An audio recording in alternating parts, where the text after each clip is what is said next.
Incubation period ng rabies. Kung nagka-rabies ka na, ilang panahon pa muna bago ikaw magkaroon ng senyales na may rabies ka at mamatay ka eventually. Ito po, no, ang tanong ni Sir or Ma'am Jayan Gumangan, kasi sabi niya 3 months incubation period, akala ko 3 weeks. Kasi ito ay comment niya doon sa video ko previously kahapon tungkol sa isang namatay ang tatay niya dahil sa rabies. And 3 months after na kinagat nung tuta yung kanyang tatay, tsaka namatay yung tatay niya. Anyway, ang according sa mga sa mga data na meron tayo, ang incubation period ng rabies, halimbawa nakagat ka ng aso ngayon or ng pusa or kung anong animal yan na may rabies, tapos yung tatakbo munang period of time na wala ka munang mararamdaman, wala munang signs, ay malaking depende.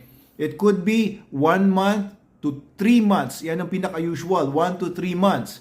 Pero it can be as short as a few days lang. O pwedeng a few days lang, ano ka kagad, makikitaan ka na kagad ng senyales na may rabies ka. Or it can be as long as many years, several years, iba 10 years pa nga daw. Okay? So, depende yan sa maraming factors. Isang factor is gaanong karaming rabies virus ba yung na-introduce sa'yo doon sa kagat. Gaanong kalala, di ba? Gaanong kalala yung introduction ng kagat. And yung rabies kasi, maaaring may mga, iba-ibang mga variations or variants, di ba? Parang COVID, may mga iba-ibang mga variants, may Omicron, may Delta, at kung ano-ano. And also, it depends kung saan ka nakagat. Kung nakagat ka sa pinakadulo ng daliri mo sa paa mo, matagal-tagal yan bago pumanik sa utak mo. Kasi kung hindi pa pumapanik sa utak, maaaring hindi ka pa magmamanifest ng mga signs. Wala pa muna makikitang signs sa'yo unless dumating na yung virus sa utak mo. Kaya kung matangkad-tangkad ka, 6-footer ka, gaya ko, yung dulo ng daliri mo sa paa, doon ka nakagat ng asong may rabies, matagal-tagal pa. Kung ikaw ay medyo 4 feet lang ang laki, or ikaw ay bata na ang laki mo pa lang ay mga 3 feet, 4 feet, mas mabilis. Siyempre, mas maikli kasi yung itatakbo ng rabies doon sa nervyos. Sa nervyos kasi dumadaan yung rabies virus. Kung nakagat ka pa paano sa muka, nakagat ka sa tenga or sa batok, sa balikat, mas maikli na lang yung tatakbo ng rabies virus, kaya maikli na lang yung tinatawag na incubation period or window period. Yung window period or incubation period nga, meron ka ng virus, pero wala pa muna makikitang signs sa'yo. Okay? So, eto, wag mo nang hintayin. Kapag ikaw ay nakalmot ng pusa, nakagat ng aso, lalo na kung hindi mo kilala yung aso na yon or pusa na yon, hindi mo alam kung may vaccinations ba yun or duda ka kung effective ba yung vaccination na binigay dun sa pusa or aso na yan, magpa-injection ka na ng anti-rabies vaccine, pre-exposure, post-exposure, pati anti-tetanus sa inyong human doctor sa hospital or sa animal bite center. Okay? Wag na kayong magpatumpik-tumpik pa. Alright? This is a very serious message, very serious problem ang rabies sa Pilipinas. Number 3 tayo sa buong mundo. 200 to 300 Filipinos ang namamatay every year. Huwag ka nang sumali doon. Huwag mo nang hayaan na yung mga mahal sa buhay ay makasama sa bilang na yon. Dahil since 1990s nung pinag-aaralan ko tong rabies, hanggang sa panahon ngayon, 2023 na ngayon, consistent tayo. Number 3 pa rin tayo. And 200 to 300 every year. Okay, so wag mo nang hintayin na makabilang ka doon or mga kakilala mo.